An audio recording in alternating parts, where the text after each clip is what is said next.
What do you think, in a more general kind of terms, what do you think medicine's role should be in society, and how does social justice kind of tie into medicine as a whole? Yeah, that's it's so important.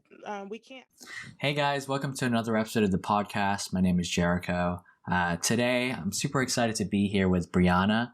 She is a first year, part of the inaugural class of the new University of Houston College of Medicine here in Houston. She's going to talk about her journey going to medical school and the experiences and lessons that she learned along the way. So super excited to talk about that. Thank you, Brianna, for coming on the show. Yeah, thank you for having me. I'm super excited to be here and share some of the things I've learned for sure. Don't know everything, but I'm happy to share some of the pieces that have really helped me in this journey. For sure. So pretty much the first question I always like to lead off these things with is basically what made you pursue medicine over other careers that are out there? Yeah, that's a great question. That's a great question that people should be prepared to answer for any medical school interviews, actually. So I will distill mine down. I went to Rice University for undergrad and majored in psychology. And so I have a background in psychology and also a kind of social justice minor um, background. And so for me, after graduating, I'm a non-traditional medical student. I worked with dropout prevention for a while, so supporting students, helping them get the resources that they need to stay motivated in school and to stay doing well in school, especially high school students. So I found a love, a passion for different careers and opportunities outside of medicine. But while I was working as the school dropout coordinator, I noticed that a lot of my students had needs that weren't being met, that weren't necessarily academic in focus, but rather social needs, health needs. So some of the connections that helped them to have better social service provision and also to have better health services. And so that kind of drew me back into medicine because I felt that I wanted to be a doctor for as long as I could remember, but I was scared away from it as an undergraduate. We can talk about that later, some of my experiences. And so I left undergrad thinking that I would do something else. And so that's how I got into the school dropout prevention and eventually into public health because, again, of the need. I saw that people just needed more information about health and like how do you improve health. And so I've also done work in public health. And again, as I was doing that work, it just still felt like something was missing. And for me, what was missing was the need to advocate for health equity and to use this patient physician relationship as a means to solve health equity and to improve the health outcomes for communities of color, especially Black communities, and especially communities that look like the students that I served while doing the dropout prevention, and that looked like my own family. Right. Okay. So you mentioned that your experiences before going into medical school, working with high school students and stuff like that. And that's definitely stuff that we're going to be talking about. I just wanted to know, though, when did you first realize that you were not going to go into medicine straight away, right out of undergrad? Or did you even, was medicine even on your mind during that time?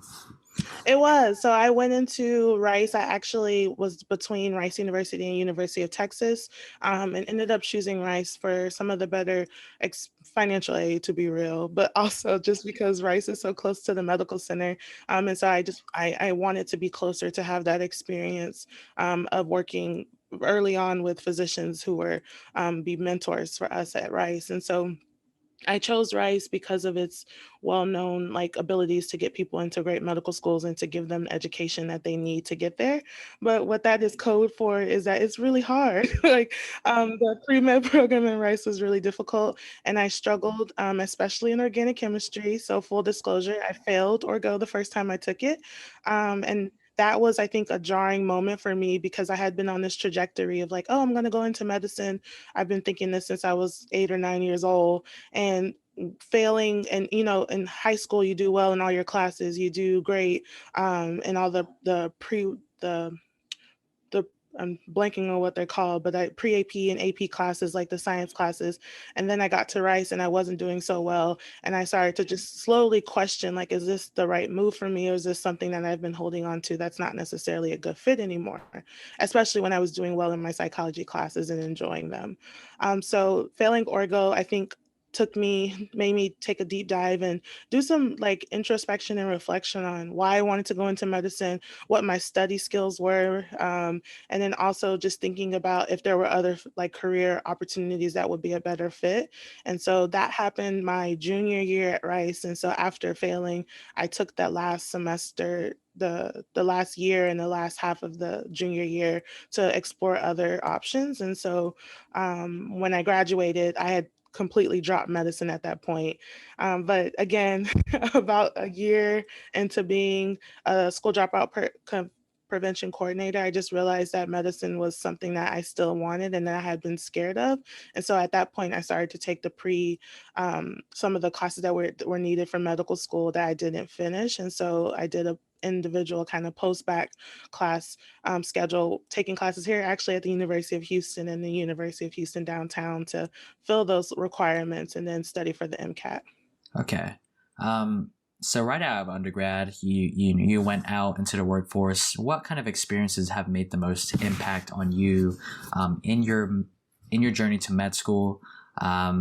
Maybe that have solidified your want to go into medicine in the first place.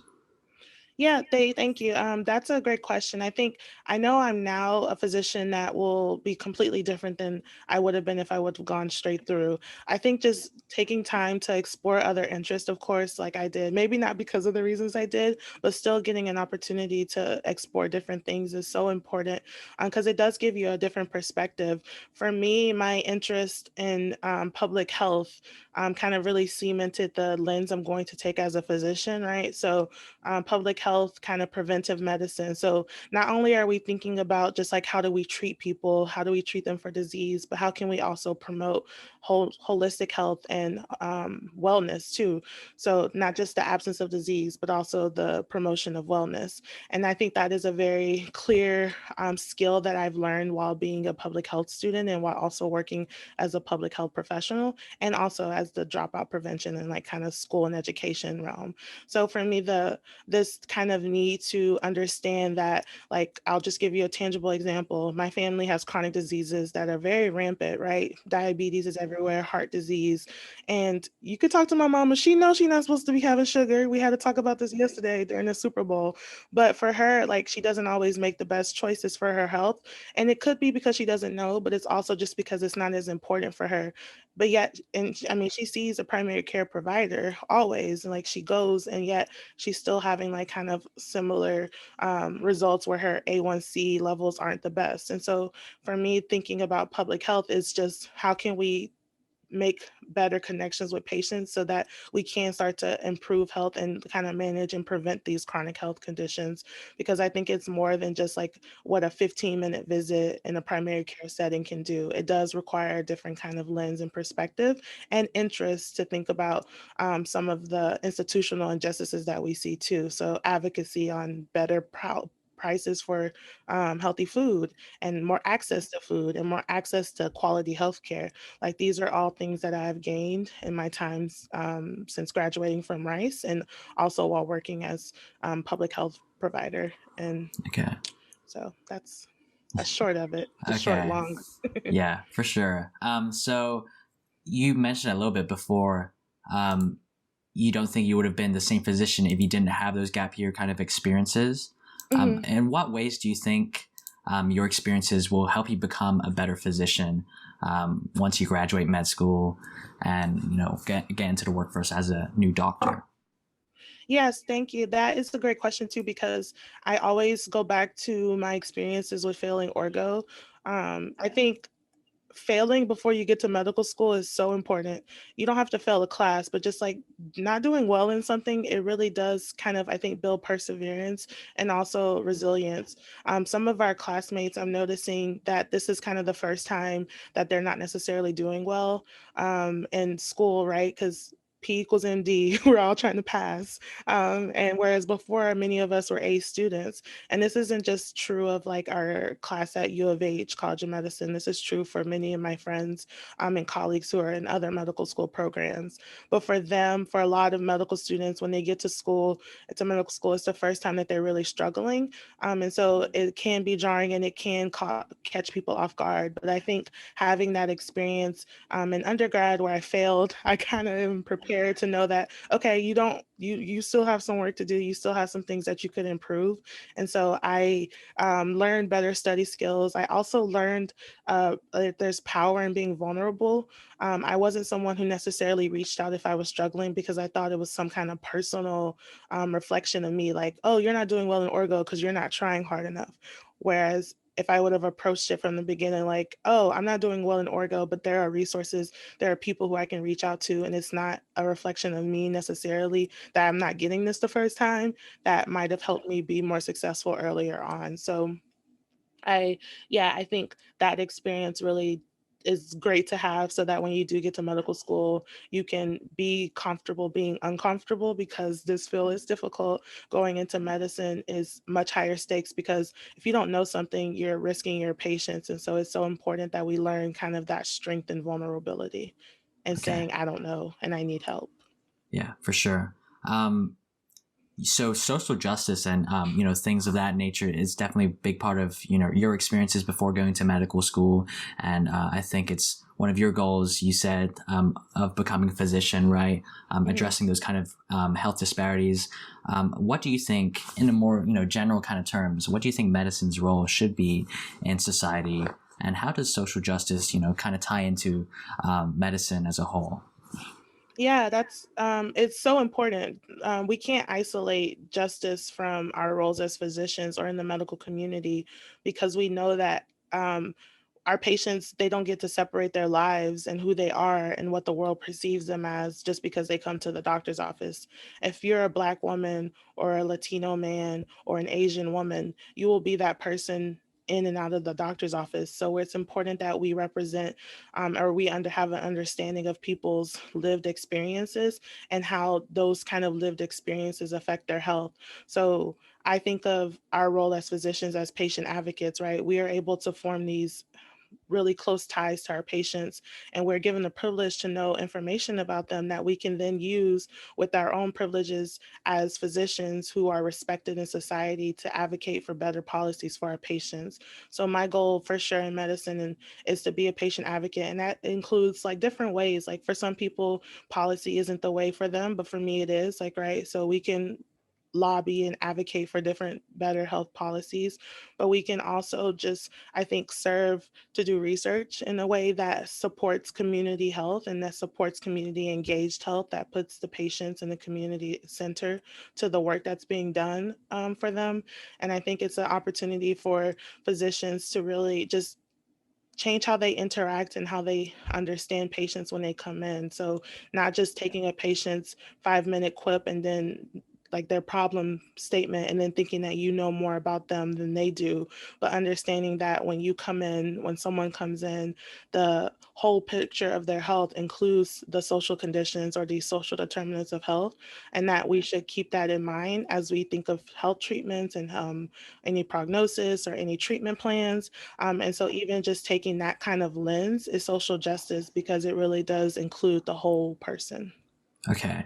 What are some areas do you think of medicine? What do you know? What part of medicine? What areas of medicine do you think are lacking, especially as it pertains to vulnerable kind of populations and different health disparities that we have, in medicine? Areas that are lacking. So a lot of my work is in maternal health. So we know that Black women are 3 to 4 times more likely to die um, at the hands of the healthcare system during childbirth and or even a year after childbirth.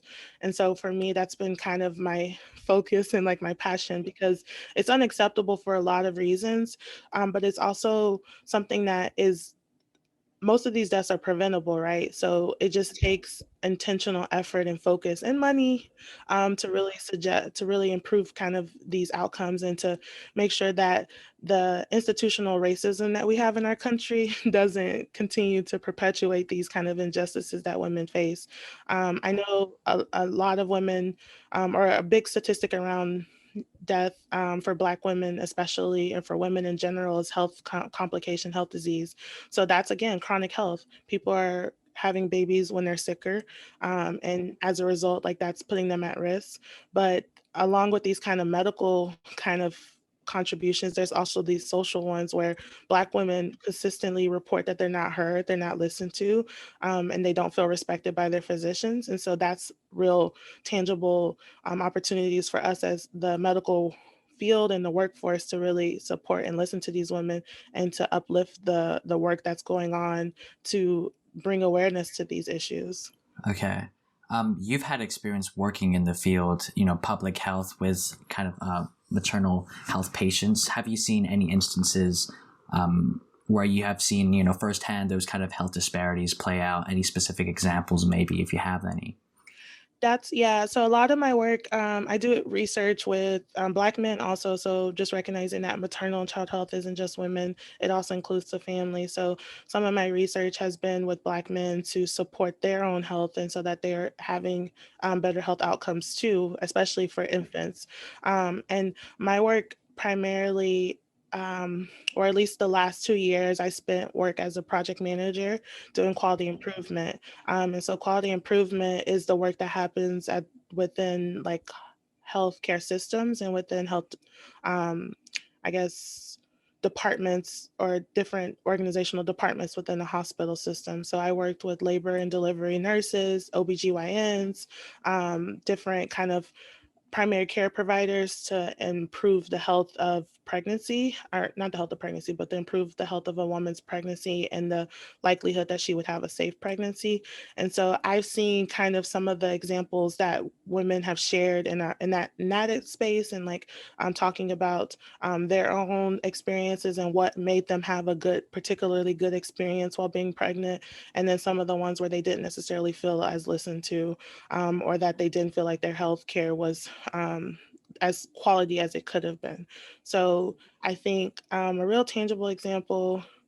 Um, so I also worked a lot with teen pregnant parents, and so we would have like these kind of, they call them group prenatal care, and so it would be for women who are pregnant at the same gestation and period. They'd come in and see a physician and a nurse, and then they would offer kind of supportive conversations for the family so that they get health information. And it was so interesting to hear from the women thinking that we came in thinking that they had a specific need, but for them, it was something completely different, right? We're telling them to get all of these resources, like you need to do this for your baby, you need to do this for your baby, or this is important at this age. And in their mind, the mom was like, yeah, that's all important, but I haven't eaten today. Like I don't have resources for like food. So while that is important, like there are other needs that are more immediate that I have to think about. So I think that was a key for me too, just to really start to think again, what can we learn about the patient that isn't necessarily information that you would ask if they came in for a visit because it's not related to their chief complaint. So I think that was something that really clued me in onto how to engage with patients and how to try to get as much as their story as possible. Okay. All right. So now I do want to shift into your experience in medical school now. Mhm. You are part of the inaugural class. I can't, end this podcast without talking about your experiences in medical school for sure. What made you pick the UH College of Medicine, brand new med school over, others that are out there? Yeah, I honestly, if I'm gonna be real, completely 100. I've been waiting for this school to open for the last 3 or 4 years. Like when I first heard about it, it was I and heard about their mission and what their vision was for the school. It was something that really like spoke to me and touched me, especially knowing that I've been doing so much work around health equity. So to know that was central, and to know that it was the focus would be specifically on the communities in the third ward and in Houston that are largely underserved, it was something that I was on board with from the get go.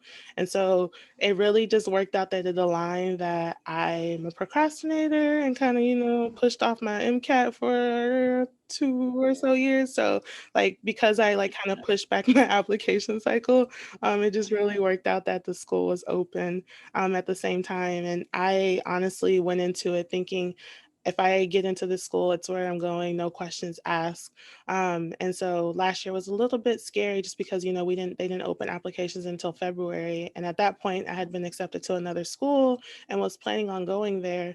But I switched because University of Houston was they not it, when I had my interview, it didn't seem like they were just like walking or talking the talk, like they were really walking the walk in terms of it was clear from the faculty who they hired that there was representation of different minority groups and different underserved groups, and that they also were very intentional about, again, the way they were approaching medicine, that the way they were setting up the curriculum with the household centered care visits, which is something, again, that's very like based very much based on community partnerships and social determinants of health. So all of those things really connected to my own vision and mission for what I want to do as a physician. And so it just really aligned well.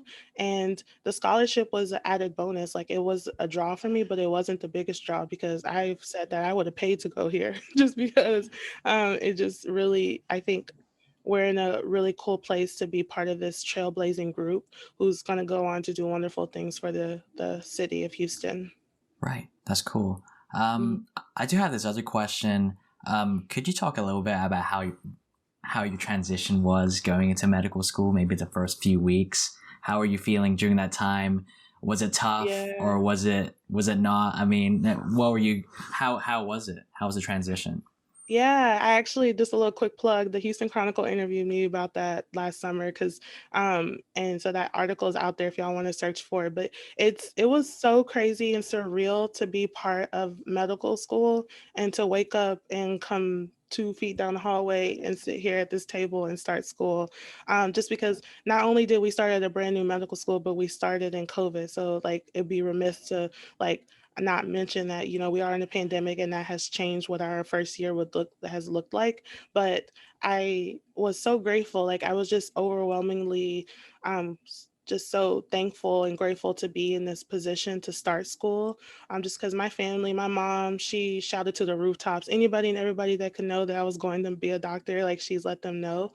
So my family is so proud of me, my dad and my sister and my aunts and uncles, everyone, and my boyfriend, like everyone's always been so supportive of this journey for me that it really was important for me to like take a deep back and take a step back and just like be thankful for where I am and to be present, because it's easy to kind of look forward always and say, oh yes, but got to get through it. And I just took a step, that especially that first week, just to like take it in and be like, okay, I made it, I'm here, let's get to work, because I'm not doing this just for me, I'm doing it for my community and I'm doing it for my family.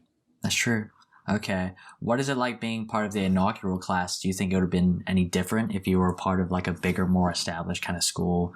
The fact that there's no upperclassmen and stuff like that, guys are kind of like trailblazers, kind of like leading the way, Is it different? Yeah, it for sure is. And like I knew that coming in. I knew I actually asked like how much did they in my interview, I asked the faculty and admin, like, how much do y'all plan to partner with students? Like how much of a say will we have in some of the things that happen at the school and like kind of building this culture at the school? Because that was something I'm very much interested in. I'm old, y'all. So I'm like, again, all these life experiences have kind of like helped me think about what I want to do and like be comfortable and confident in who I am. And so I was happy to take kind of the things I've learned to share them with others and to kind of help build this kind of legacy and culture on campus. And so we are doing that. And that means that some things are unknown. We have to be able to pivot and to also be flexible.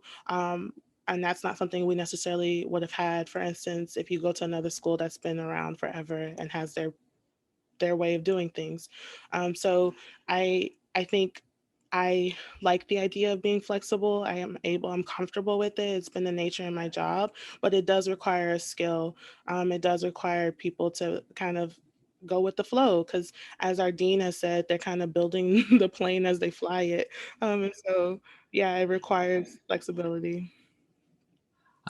What is the best part about being in medical school? Maybe in general, or maybe specific to U of H. But now that you're Mm, in med school right now, what's the best part about it? Best part is being able to see patients so early on. I'm grateful that we are a school that started kind of patient care at the very beginning. And so I've been going to a clinic once a week, and it's a family medicine clinic. And so I get to see patients and also not just like stand there in the corner and just watch, but like be hands on. So each week we have specific tasks that we're required to do, like including taking a history at first and kind of each week like growing the skills that we do. So now we're at the point where we're doing some of the physical exams. And so I think knowing that you want to go into medicine is this kind of love hate journey with like the stress that it's going to cause, right? Like everyone knows it's difficult, it's you lose sleep and stuff. And so that part is there and that part is stressful.